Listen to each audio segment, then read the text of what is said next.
Cronache Trevigiane, un programma in collaborazione con Un'Industria Treviso, Casatella Trevigiana DOP, provincia di Treviso.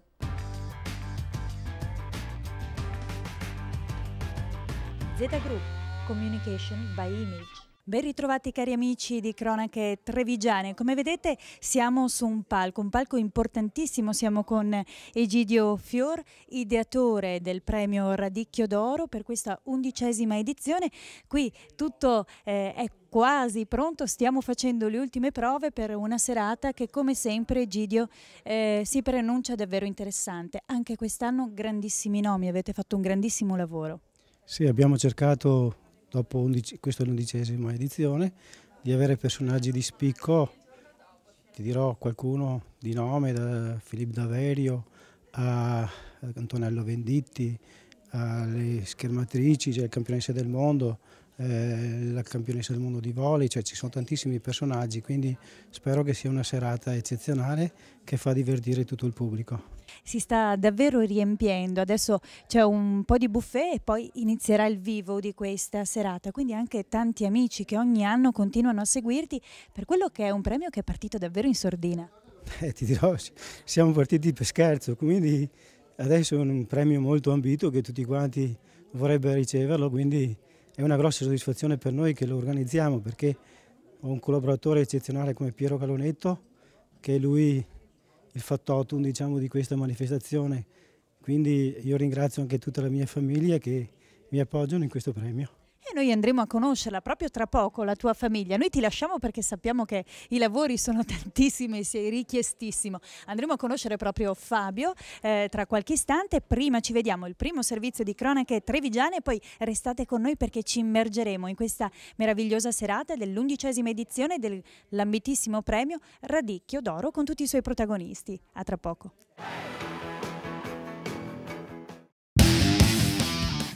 Il vino ieri, oggi e domani, la parola ai giovani. È questo il titolo del talk show che si è svolto presso la Facoltà di Agricoltura dell'Università di Padova a Legnaro, un evento promosso all'interno della campagna di sensibilizzazione ed educazione alimentari giovani e vino, organizzata dal Ministero delle Politiche Agricole e Forestali e da Enoteca Italiana con la collaborazione di Regione Veneto dell'Università di Padova. Sentiamo quali sono gli obiettivi di questa iniziativa dal vicepresidente della Regione Veneto, Franco Manzatto. Tanto sensibilizzare non solamente i giovani, che oggi erano tanti, ma anche chi fa la promozione e l'educazione, che non è il vino, è il soggetto imputato degli incidenti o comunque delle azioni colpevoli, ma sono i singoli e sono le azioni stesse. Poi invece che il vino è portatore di cultura, di tradizione, di storia, che dietro un bicchiere di vino c'è anche emozione, c'è anche sensibilità e vedo che i giovani sono molto attenti a questo. Il segretario generale Ente Vini di Enoteca Italiana, Fabio Carlesi, consiglia questo approccio al vino e ai giovani. È quello di consumarlo secondo la nostra tradizione. Ricordiamoci che nella nostra tradizione, in ogni tavola italiana, nella tavola sia del ricco che del povero, del cittadino del nord e del cittadino del sud, insieme all'olio e al pane c'è sempre stata la bottiglia del vino. E poi ovviamente consumare il vino, consumarlo anche nei luoghi di svago, ma consumarlo sempre con consapevolezza. Veri protagonisti della manifestazione sono stati tanti ragazzi, tutti sotto i 30 anni, che hanno assistito all'incontro. Alcuni di loro sono stati premiati all'interno del concorso Perbacco, dedicato alla creazione di slogan a favore del consumo consapevole di vino. Riconoscimenti anche per i degustatori non professionisti che hanno partecipato al concorso Viniadi. Ma sentiamo le opinioni dei ragazzi su vino e dintorni. Conosco poche persone della mia età o comunque più giovani di me che hanno un vero rapporto col vino. Secondo me stanno demonizzando un po' il vino, perché un conto è bere un super alcolico, un conto è bere una bottiglia, cioè un bicchiere di vino. Se si beve un bicchiere di vino non vedo perché ti debbano fermare e ti ritirati la patente. Ormai se si beve si rischia a fare la macchina la sera, quindi cerchiamo di metterci d'accordo e il guidatore non deve non bere. Testimonial dell'evento è stato l'attore Beppe Fiorello, a cui abbiamo chiesto una riflessione sul ruolo della famiglia nell'educazione dei giovani al consumo responsabile di vino. I giovani genitori di oggi secondo me non bevono più il vino, quindi non sanno più tramandare la cultura del vino. Mentre io prima ti raccontavo di mio padre, che mio padre non beveva un gin tonic, non sapeva nemmeno cos'era, queste cose qui. per lui esisteva il vino, quello era il bere, il vino. Oggi non c'è nelle case, secondo me non c'è la cultura del sapere bene il vino, non generalizziamo adesso, mi scuso se sto generalizzando, però non c'è più molto questo genere di informazione nel nucleo familiare, quindi secondo me il problema parte dalla famiglia.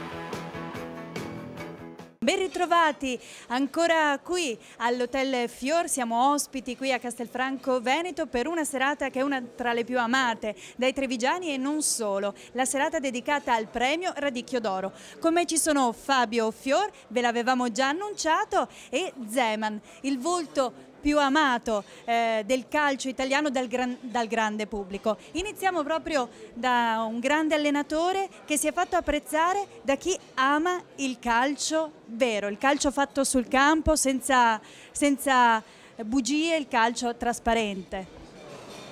Penso che dovrebbero essere così, penso che poi i valori dello sport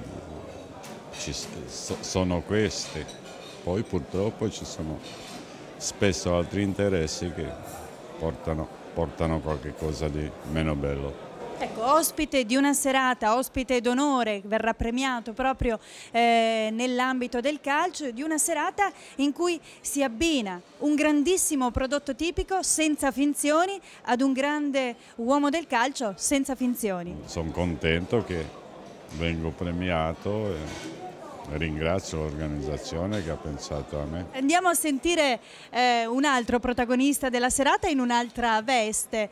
Fabio, prima abbiamo sentito il padre Egidio che per 10 anni ha portato avanti questo premio, adesso si è arrivati al Giro di Boa e quest'anno ti sei infilato maggiormente nell'organizzazione di questo premio, che anche quest'anno ha dei grandissimi personaggi, Zeman lo testimonia. Ovviamente sì. Beh, oltre a Zeman non dimentichiamo sempre nel settore del calcio una nuova promessa che è Paloschi ed altri molti personaggi della cultura che andremo ad scoprire nel corso della serata. Ecco, il ticchettio di forchette e di piatti alle nostre spalle testimonia anche che la serata non è solo spettacolo, diciamo così, ma continua a portare avanti le migliori ricette della ristorazione trevigiana e il radicchio chiaramente è il re della serata. Chiaramente sì, radicchio d'oro non solo, ma anche radicchio a tavola, che parte dagli aperitivi ai dolci. Adesso gli ospiti stanno degustando delle prelibatezze al radicchio per poi spostarsi in sala e poi riapprezzare altri gustosi piatti. Grazie Fabio, noi allora siamo curiosi, seguiremo questa serata con le nostre telecamere, vi ringraziamo per essere stati con noi, vi auguriamo un buon proseguimento, complimenti a lei per questo premio, ci vediamo al prossimo servizio di Cronache Trevigiane e poi tornate con noi, scopriremo tanti altri ospiti di questa serata.